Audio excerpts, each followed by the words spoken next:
Hey Club Pilates teachers, this is Clarissa, and I'm going to show the setup for the half hanging pull-ups as well as the, I don't want to go blank, the reverse pull-ups. So I have my trapeze on, and the way that I line it up is I place my forearms from the back of the Cadillac, or let me rephrase, from the back of the Cadillac to my elbow is where I do the placement. So like a quick little visual, just so I don't have to reset. I stand here, and that's from my fingertips all the way to my elbow. That's where I slide the bar. So that's just a really good general rule of thumb. Now you can have sticky pads on your Cadillac, just in case your hands get sweaty, to set up for the pull-ups.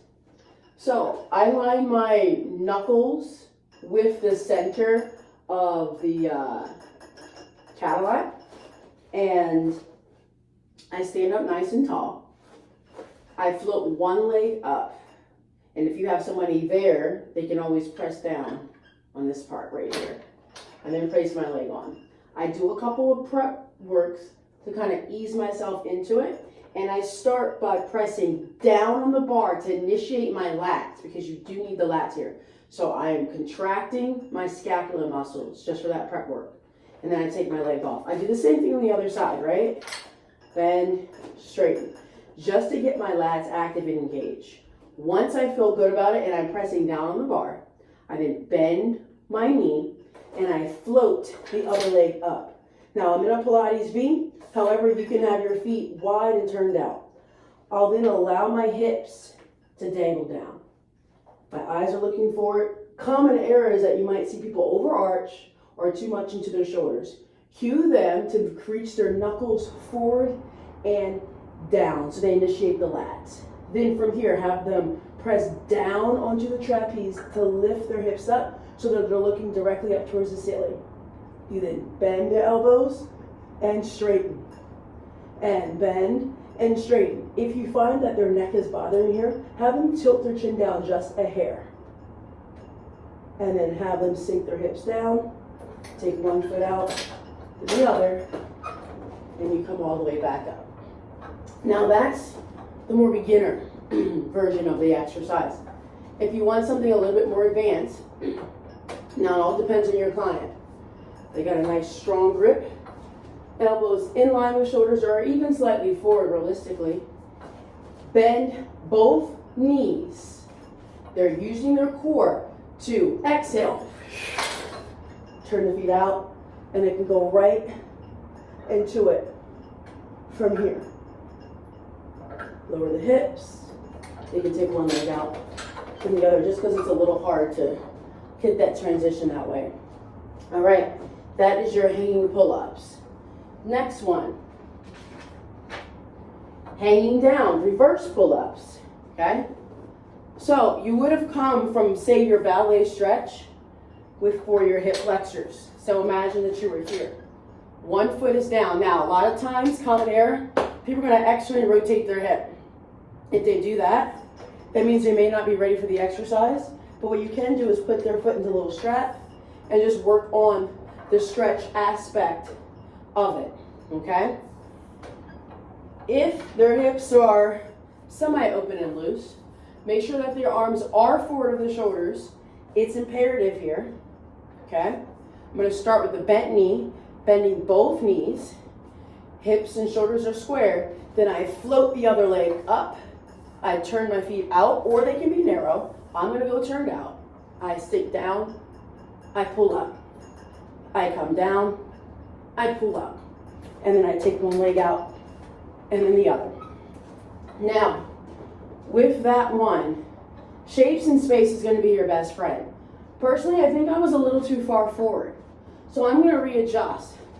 I shouldn't have been all the way up here because it was too much of a wide angle from my head to my hip. It's a little bit of a sharper angle, kind of like a reverse moon crescent. So I'm actually going to go a little closer, bring one leg up, okay?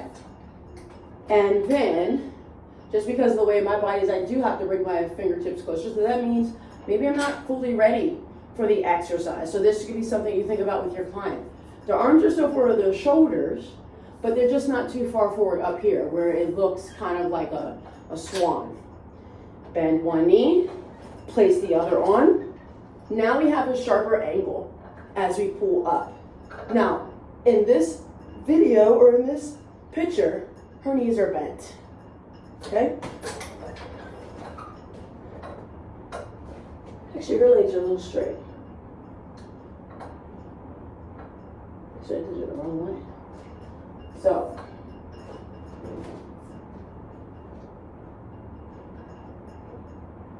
I'm just going to redo the video. I'm just going to edit it. That's all.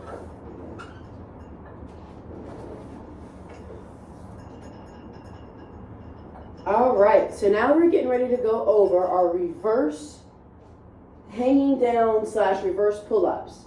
Now, if you notice, I slid the sliding bar towards the closed end of the Cadillac because you want to be near the fuzzies. I have my bar slightly behind the crevice or the crease here, okay? I turn, I'm facing the open end of the Cadillac, all right? Knuckles are reaching forward and I'm pressing down so I can initiate my lats.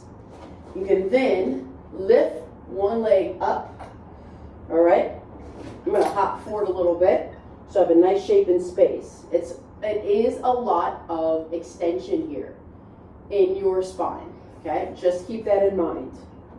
Elbows are pressing completely down. They're not flared out, they're pressing completely down. From here, bend your floor leg and then float it up. Legs are externally rotated. You sink down, you pull up, and you're using the strength of your shins to press down. And up, and you don't straighten the arms all the way, just a little bit. And then place one leg down, and then the other. And you shake it out. That is your reverse pull-ups. So you just want to make sure that you adjust the sliding bar down some. All right? Hope that you enjoy.